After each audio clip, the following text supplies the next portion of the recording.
भोसरी वाली वाह बहुत अच्छा का बात कहती है कि सैया अले जी भी आए ढोरी में रात हो गए। ए भौजी तलार चटलू का हाल बा भाई। आज हम फिर से बात कैले बनी नेहा राज अशोक अलबेला एंड प्रमोद अवधेश प्रेमी के। तो भाई लोग आज के वीडियो बहुते गाना फाड़ बनल बा। तो ऐसे कहते हैं भाई लोग वीडियो के जैसे के लास्ट तक बस तबे मजा आई। तो वीडियो बनाने के बस एक ही मकसद बा, एक ही मकसद रहेला आप सभी को दिल से हंसाने के लिए, ना किसी को दिल को ठेस पहुंचाने के लिए। तो बिना कोनो लाना लहसुन के आज के वीडियो स्टार्ट करते हैं।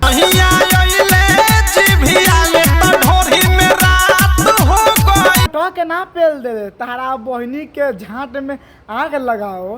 क्या बात करती है यार कि सैयाले जीविया ढोरी में रात हो गए। ए भौजी ये से निमन बहन चल ढोरी का लहंगा में घुसा के बहन जो का कही यार पटा के पेल दम हक दे तार बहन। देखो तारा भौजी के कैसे लागता कि भौजी को पटा के पेल दे बा। वैसे भौजी नु आह आह आह आह कह के एक्टिंग करके दिखावती है। अरे भौजी अभी कोनो तरह पहले नहीं खे पहले न तब मुँह से आवाज कलिए तब मजा आई। अच्छा पीला राजा फिल्टर के पानी हो। अरे तार बहिन चोदो फिल्टर का है अपन जोबन के पानी पिया के आ मन खुश कर दो कि देखला के बाद में मन करो हाँ कि हीरो तो लागत तार बहिन चोदो पीला फिल्टर के पानी हो। अरे भौजी आजकल फिल्टर के पानी पिए तनी सर इना के मुँह के पी लेते सर तार बहिन चोदो आगे कह झाट ना छिलबू तारा बहनी के पटक के पे लो सुनता कि बनल रही कि चढ़ रही जवानी हो। तो नहीं बताओ लोगन फिल्टर के पानी पिए जाए जवानी चढ़ बनल रही। अरे बहन चोद अगर ऐसे रही तू तो हर इंसान पानी पिएला फिल्टर के आ जवानी आ पानी चढ़ रही। लेकिन ऐसा बात नहीं के तार बहन चोद बुढ़ छुछुनरी भौजी लार चटेगी का करे दो ए राजा आवे दो जाए दो।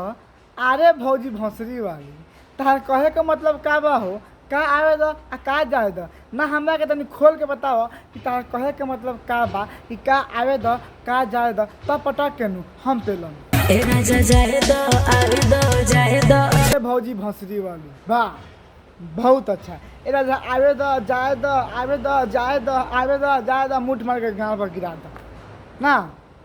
तोर बहन चो ये कौन गाना हो कि राजा आवे दो जाए दो। ए भौजी सोच कहा ना ए राजा लहंगा उठाओ तनी खोल के पेल दे टकले रह जाओ कि रो दी ई तनी सुन के अच्छा लगी तो लार कहता रो आवे दो जाए दो भाग बहन चो। ए भौजी का चाहता रो कि हम पटक के पेल के झाँट छील दी। देखा ऐसे मत करो कहा कि तार बात सुनता नू कि राजा आवे दो जाए दो आवे दो जाए दो ये सुनला के बाद में मन तक करता कि पेलबे ना करम बहन यहाँ खाली आवे जाए दो आए जाए से मजा आई ना आई ओकरा अंदर जाए तब ना बुझाई। तो खाली कहता आवे दो जाए दो आवे दो तो बात बोलो आई आ जाई तो लार चटबू दे दे दे दे देखा तारा ई हवन अशोक अलबेला आई भौजी के लांगा उठा के पता ना क्या कर चाहता है इनके के पेलम कि ना पेलम अब तो नहीं बताइए रहो कमेंट में। लेकिन जैसे भैया ऐसे करत तारे नहीं ई तो हरकत देखला के बाद में मन तक करता भैया के कूद के पेल दी कि कूद के हक दे। अच्छा धीरे से काम करो लेवे दो लरम से। अच्छा मतलब भौजी तो धीरे से काम कर आ तू लरम से लेब तो देखा भैया लिह तो निमन से कहा कि भौजी के रिएक्शन धैले बा प्यार के आ गलती वहाँ में चल रिएक्शन हो सा झाँट पर पात देब हक देब मर देब फिर बाद में हमारे ना कहियो कि ना बतैल का कहता रू कि 1 इंची यारी घसक जाएगी।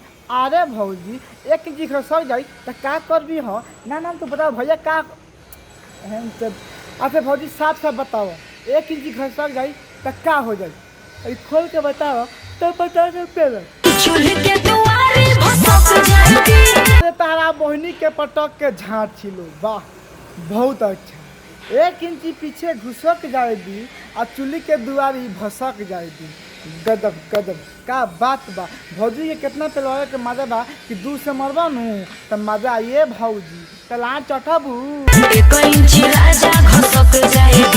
भौजी ऐसे अपना भतार के मत बोला कि 1 इंच आदि घसक जाएगी, काहे कि ऐसे भी तो भतार के लंड 6 इंच के बा आ गलती से अगर पूरा चल जाए नू तो हक देबू।